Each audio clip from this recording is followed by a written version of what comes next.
Morning people. I made a video 2-3 days or so ago about the recent election in Romania. Well, that was in advance of the results, but I made a video about the upcoming election in Romania. The results are now in, and it was a slightly surprising result, let's say. So a guy called Nikos Dan, who is the Liberal pro-EU candidate, came through and won the election against the predictions and against what the polls were saying. There was a guy called George Simeon, who was the anti-EU, more sort of right-wing, populist, nationalist, whatever you want to call him, type candidate. The way the elections work in Romania is that you have 2 rounds of voting. So in the first round, a number of candidates put their name forward, and then the top 2 candidates then go through to the second round of voting. So in the first round of voting, let me just run you through the figures and just see what you think of these figures. So in the first round of voting, George Simeon, the, as I say, populist, anti-EU, nationalist type candidate, got just under, a touch under 41% of the vote. Nikos Dan, the Liberal pro-EU candidate, got just a touch under 21% of the vote. So there's a 20% difference there. But between them, they got 62% of the vote. So that meant that all of the other candidates got the remaining 38%. All those other candidates then drop out and they go to the second round of voting, which happened this weekend on Saturday, Sunday, I think it was Sunday.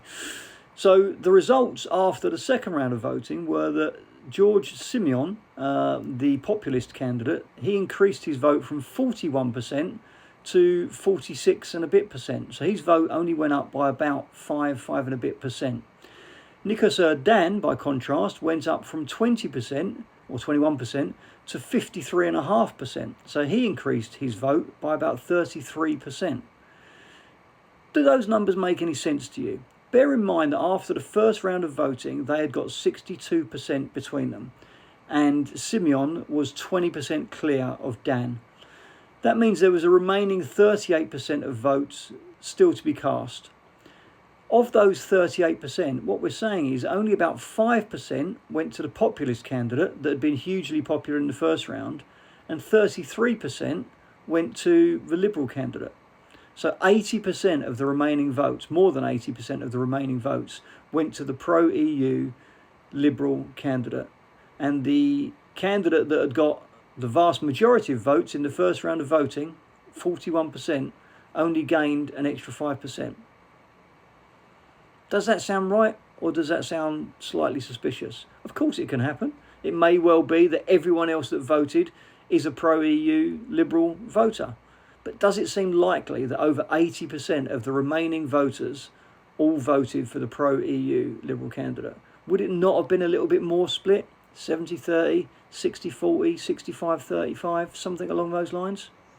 The final result was about 53.5% for Dan and about 46.5% for Simeon.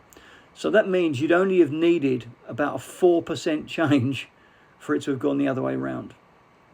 Just seems very tight to me. Let me know your thoughts. Are you in Romania? Did you vote? Are you outside of Romania and paid any attention to it? Are you pro-EU or are you anti-EU? Just let me know what you think about these votes and the way they're going and these types of results. I'm not going to comment because I don't want to get accused of anything, but just let me know your thoughts on those numbers. Is it likely that somebody jumped from 21% in the first round to 53.5%? Whereas the person that got 41% in the first round only then jumped up to 46%. Let me know what you think.